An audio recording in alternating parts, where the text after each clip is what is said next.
नीतीश कुमार क्या पलटी मारने वाले हैं? वैसे वह बयान लगातार दे रहे हैं कि हम कहीं नहीं जा रहे हैं। 2 बार गलती से इधर से उधर चले गए थे। इशारा आरजेडी की तरफ माना जा रहा है, लेकिन अब नीतीश कुमार कह रहे हैं कि पलटी अब हम नहीं मारेंगे। कौन क्या कह रहा है हमको कोई मतलब नहीं है, लेकिन नीतीश जो कुछ भी कह रहे हैं उस पर ना तो बीजेपी भरोसा कर पा रही है और ना ही उनकी अपनी पार्टी जेडीयू, क्योंकि नीतीश जो कुछ कह रहे हैं उसका उल्टा ही करते दिख भी रहे हैं, जिसके चलते वो लगातार चर्चाओं में बने हुए हैं। और यही कारण है कि जब भी वह मीडिया के सामने आ रहे हैं बार बार सफाई दे रहे हैं कि नीतीश कुमार बार बार जो सफाई दी जा रही, इसी सफाई से शंका पैदा हो रही है कि वह कुछ बड़ा करने वाले हैं, कि वह कुछ बड़ा करने वाले तो नहीं हैं। पूर्णिया से सांसद पप्पू यादव ने तो 10 दिन पहले ही ऐलान कर दिया था कि संक्रांति का पर्व जो है आने वाला है और नीतीश कुमार इसका जो है बेसब्री से इंतजार कर रहे हैं। दही चूड़ा होगा और खेला हो जाएगा। इसके बाद अब जो खबर आ रही है उसके बाद कहा जा रहा है कि खेला तो शुरू हो गया है। नीतीश कुमार और लालू यादव की मुलाकात तय हो गई है और उस मुलाकात के बाद बिहार की सियासत में बड़ा खेला होने की बात कही जा रही है। तो नीतीश कुमार और लालू के बीच होने वाली इसी मुलाकात पर आज खास चर्चा करेंगे। दोस्तों नमस्कार, मैं हूं पवन चंचल और आप देखना शुरू कर चुके हैं जन जोश न्यूज़। अगर आप इसे फेसबुक पे देख रहे हैं तो फॉलो कीजिए और यूट्यूब पे देख रहे हैं तो सब्सक्राइब कीजिए। देखिए 14 जनवरी को मकर संक्रांति है और इसके साथ ही बिहार में दही चूड़ा का भोज का आयोजन भी शुरू हो जाएगा। बिहार की राजनीति के लिए यह काफ़ी खास माना जाता रहा है। लगभग सभी पार्टियां दही चूड़ा का भोज करती है और इस समय बिहार की सियासत में ज़बरदस्त हलचल मची हुई है। सभी की नज़रें नीतीश कुमार पर टिकी हुई है, क्योंकि उनके बारे में कहा जा रहा है कि वह पलटी मारने की तैयारी कर रहे हैं। जदयू के नेता भी खुलकर यह बात नहीं कर रहे हैं कि जो खबरें चल रही है वो सब के सब झूठी है। नीतीश कहीं नहीं जा रहे हैं। पार्टी नेता सफाई में जो है बस इतना कह रहे हैं कि हम अभी जो है एनडीए के साथ हैं, आगे संभावनाएं क्या बनती है वो समय आने पर देखा जाएगा। जदयू के नेताओं का बयान जो है लगातार बदल रहा है, क्योंकि नीतीश कुमार ने जिस तरह से बार बार पलटी मारी है उससे जदयू के नेता भी खुलकर बोलने से बच रहे हैं। और जैसे ही ये खबर सामने आई कि नीतीश कुमार 15 जनवरी को लालू यादव से मिलने वाले हैं, वैसे ही बिहार की सियासत में हंगामा मच गया। दरअसल राष्ट्रीय लोक जनशक्ति पार्टी के सुप्रीमो और पूर्व केंद्रीय मंत्री पशुपति पारस भी इस बार दही चूड़ा का भोज करने जा रहे हैं। इसके लिए उन्होंने मुख्यमंत्री नीतीश कुमार, आरजेडी सुप्रीमो लालू प्रसाद यादव, राज्यपाल आरिफ मोहम्मद खान समेत कई नेताओं को जो है निमंत्रण भेज दिया है। पशुपति पारस इस समय कहां हैं ये सभी को मालूम होगा।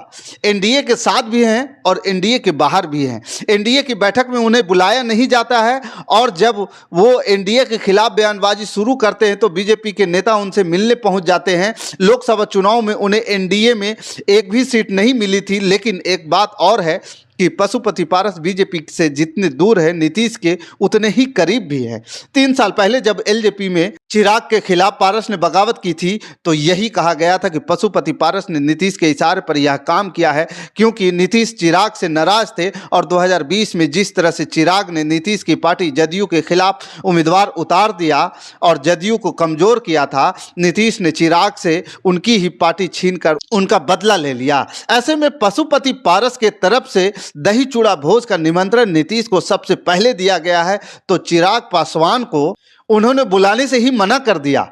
भतीजे को ही पहचानने से इनकार कर दिया।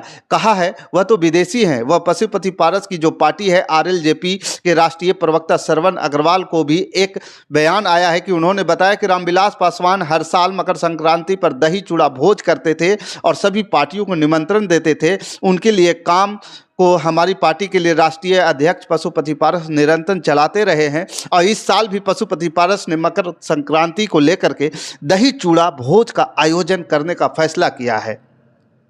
यह भोज 15 जनवरी को पशुपति पारस के आवास कटल नगर में होगा और राज्यपाल, सीएम, नेता विपक्ष को बुलाया गया है। आरजेडी चीफ लालू यादव को भी बुलाया गया है। चिराग पासवान के चिराग पासवान को इसलिए नहीं बुलाया गया क्योंकि वह बिहारी नहीं है। बिहारी फर्स्ट की बातें तो करते हैं, लेकिन वह खुद बिहारी नहीं है। इसलिए हमारी पार्टी ने फैसला लिया है कि चिराग पासवान को निमंत्रण नहीं दिया जाए। चिराग की पार्टी के किसी भी सांसद को इस भोज में नहीं बुलाया गया। फिलहाल अब सभी की नज़रें इस आयोजन पर टिक गई है। सबसे बड़ी बात यह है कि पारस आज की तारीख में लालू और नीतीश के दोनों के करीबी बने हुए हैं।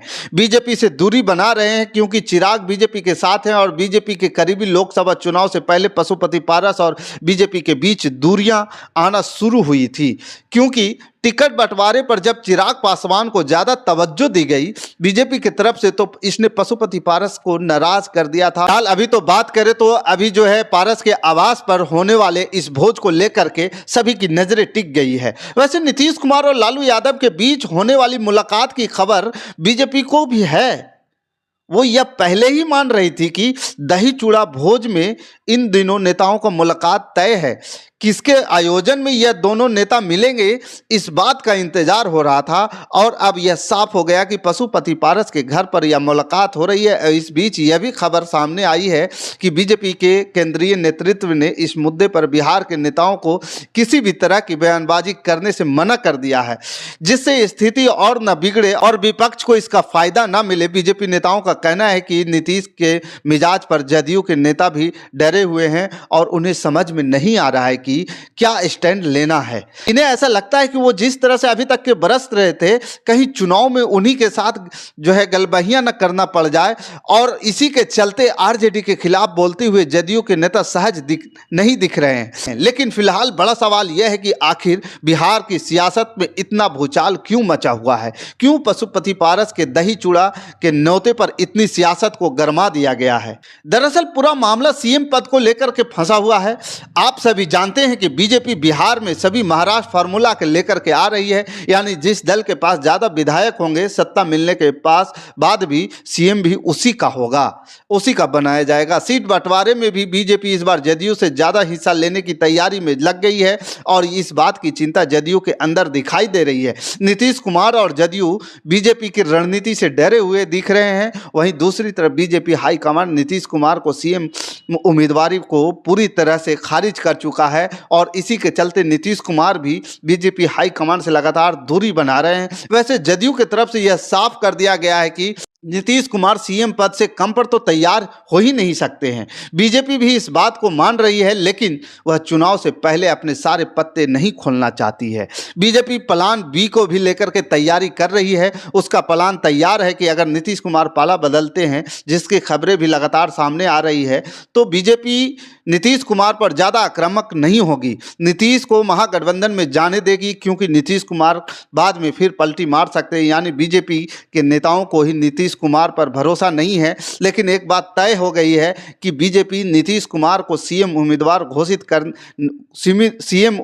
नहीं घोषित करेगी, और दूसरा, अगर नीतीश को सीएम उम्मीदवार नहीं बनाया गया तो जदयू एनडीए में नहीं रहेगी। यह साफ है। इसके संकेत भी एक महीने पहले से मिल रहे हैं। पहले से ही कहा जा रहा है कि 14 जनवरी के बाद बिहार में बड़ा खेला होगा। अब 15 जनवरी की जिस तरह से नीतीश और लालू की मुलाकात होने की खबरें आ रही है, उससे तो साफ है कि बिहार में कुछ तो बड़ा होने वाला है। और उससे भी बड़ा बात यह है कि जो मुलाकात हो रही है और मुलाकात जो करवाने वाले हैं कोई और नहीं बल्कि बीजेपी के दूसरे सहयोगी पशुपति पारस ही हैं। बाकी इस खबर के प्रति आपका क्या विचार है, आप हमें कमेंट कर जरूर बताइएगा। हमारे साथ बने रहने के लिए धन्यवाद। जय हिंद, जय भारत।